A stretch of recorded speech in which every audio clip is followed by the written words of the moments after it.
जय श्री राधे कृष्णा। लक्ष्मी नारायण भगवान की जय। प्रिय भक्तजनों, आप सभी को दर्शा अमावस्या की हार्दिक शुभकामनाएं। अमावस्या एक वर्ष में 12 बार आने वाला मासिक उत्सव है। अधिक मास की स्थिति में ये एक वर्ष में 13 बार भी हो सकती है। आज आप सुनेंगे दर्शा अमावस्या की कथा और इस दिन पितरों को प्रसन्न कैसे कर सकते हैं, उनको प्रसन्न करने की क्या विधि है ताकि वो अपनी कृपा हम पर कर सकें, तो ये भी आप इस वीडियो में जानेंगे। तो इस वीडियो को पूरा अवश्य देखिएगा। हिंदू पंचांग के अनुसार अमावस्या माह की और कृष्ण पक्ष की अंतिम तिथि है।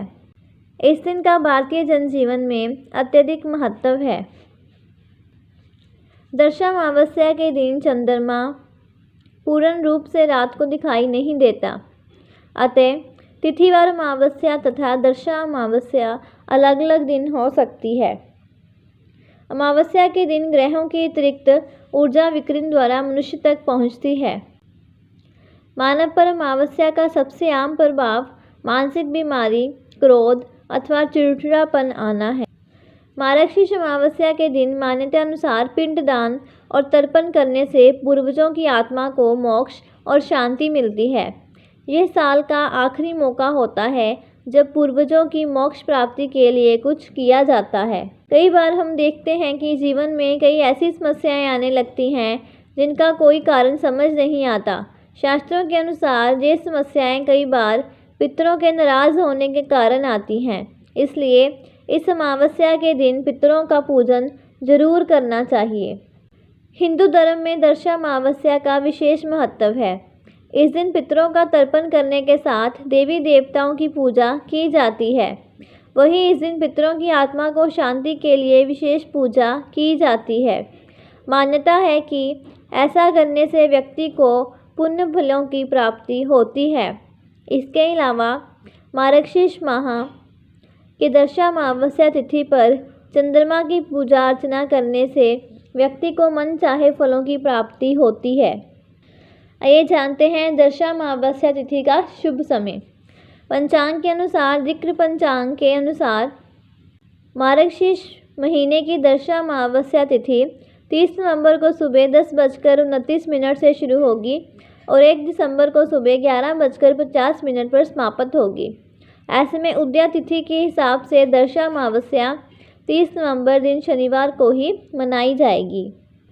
दर्शा अमावस्या के दिन पवित्र नदियों में स्नान करना बहुत शुभ होता है। यदि संभव ना हो तो नहाने के पानी में थोड़ा सा गंगा जल मिलाकर स्नान करें। उसके बाद पूजा के स्थान की साफ सफाई कर लें।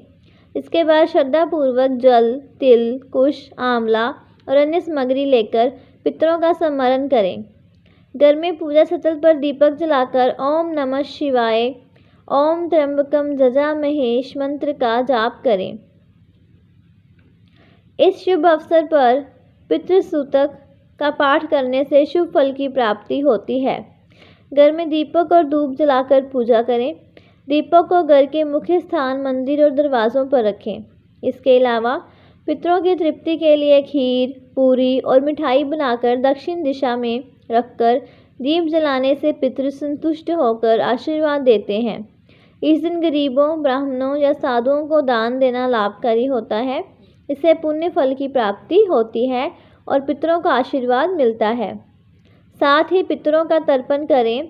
दर्शा अमावस्या को सूर्यास्त के समय पीपल के वृक्ष के नीचे दीपक जलाना और पितरों के नाम से दीपदान करना शुभ होता है। दर्शा अमावस्या का दिन पितरों के तर्पण के लिए महत्वपूर्ण माना जाता है, तो इस दिन विधि विधान से पूजा अर्चना करके पितरों को प्रसन्न करना चाहिए और पितृदोष से मुक्ति प्राप्त करनी चाहिए। मान्यता ये है कि इस दिन विधि विधान से पूजा पाठ करने से व्यक्ति के सभी कष्ट दूर होते हैं और जीवन में खुशहाली आती है। मान्यता है कि अमावस्या के दिन पितृलोक और धरतीलोक के द्वार खुल जाते हैं। इस दिन पितृ अपने वंशजों से मिलने आते हैं, इसलिए पितरों को प्रसन्न करने के लिए इस दिन कई तरह के अनुष्ठान भी किए जाते हैं। आइए सुनते हैं दर्शा अमावस्या की पवित्र कथा। पुरानी कथा के अनुसार पुराने समय की बात है कि समस्त 12 सिंह आत्माएं सोमरस पर रहा करती थी। उनमें से एक आत्मा ने गर्भ धारण करने के बाद एक खूबसूरत सी कन्या को जन्म दिया, जिसका नाम यशोदा था। यशोदा बचपन से ही अपनी माता की देख रेख में पली बड़ी थी। ऐसे में उसे शुरुआती दिनों से ही हमेशा अपने पिता की कमी महसूस होती थी, जिसके कारण एक बार उसे सारी आत्माओं ने मिलकर धरती लोक पर राजा अमावसु की पुत्री के रूप में जन्म लेने को कहा। राजा अमावसु एक प्रसिद्ध और महान राजा थे, जिन्होंने अपनी पुत्री यशोदा का लालन पालन बहुत अच्छे से किया। ऐसे में पिता का प्यार पाकर यशोदा काफ़ी प्रसन्न रहने लगी। इसके बदले में यशोदा पितृलोक की आत्माओं का आभार जताना चाहती थी। इसके लिए उसने श्राद्ध का मार्ग अपनाया।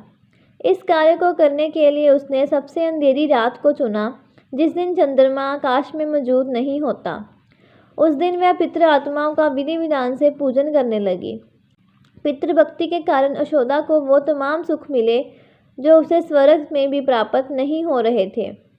तभी से बिना चंद्रमा के आकाश को राजा अमावसु के नाम पर अमावस्या नाम से जाना जाता है।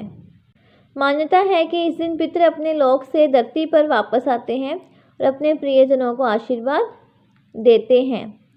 हिंदू धर्म के अनुसार पितरों का श्राद्ध करते वक्त चंद्रमा दिखाई नहीं देना चाहिए। यही वजह है कि दर्शा अमावस्या के दिन पितरों का श्राद्ध करने की प्रथा है। तो ये थी दर्शा अमावस्या की पवित्र व्रत कथा। आइए जानते हैं कि दर्शा अमावस्या पर पितरों की आत्मा की शांति और उनका आशीर्वाद पाने के लिए सही पूजा विधान क्या है। तो दर्शा अमावस्या पर पूजा की सामग्री क्या है। गाय का दूध, दही, घी, कुश, काले तिल और जौ, गंगाजल, पुष्प, अगरबत्ती, दीपक, पितरों का भोजन, खीर, पूड़ी, सब्जी और सादा भोजन, श्वेत वस्त्र और अन्य सामग्री।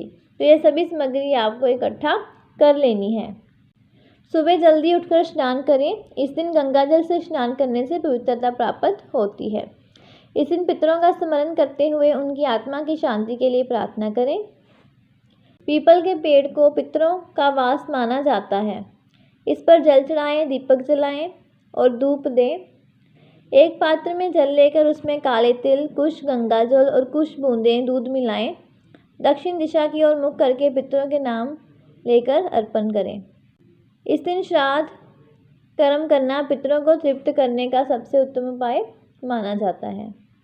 उसके बाद गरीबों को अन्न दें, वस्त्र दें और दान करें।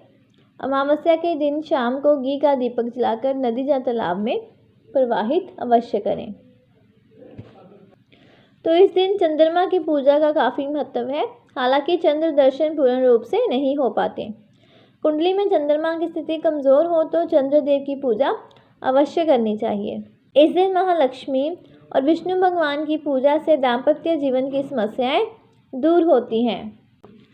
तो ये थी दर्शा अमावस्या की पूजा विधि, जिससे कि आप पितरों को प्रसन्न कर सकते हैं और माता लक्ष्मी और भगवान विष्णु की पूजा अर्चना कर उनकी कृपा भी प्राप्त कर सकते हैं और साथ ही चंद्रदेव को भी प्रसन्न कर सकते हैं। तो ऐसी और जानकारी प्राप्त करने के लिए और कथाओं को श्रवण करने के लिए हमारे चैनल के साथ बने रहें। चैनल को सब्सक्राइब करें और वीडियो को ज़्यादा से ज़्यादा शेयर करें। जय श्री राधे कृष्णा। जय भगवान श्री लक्ष्मी नारायण।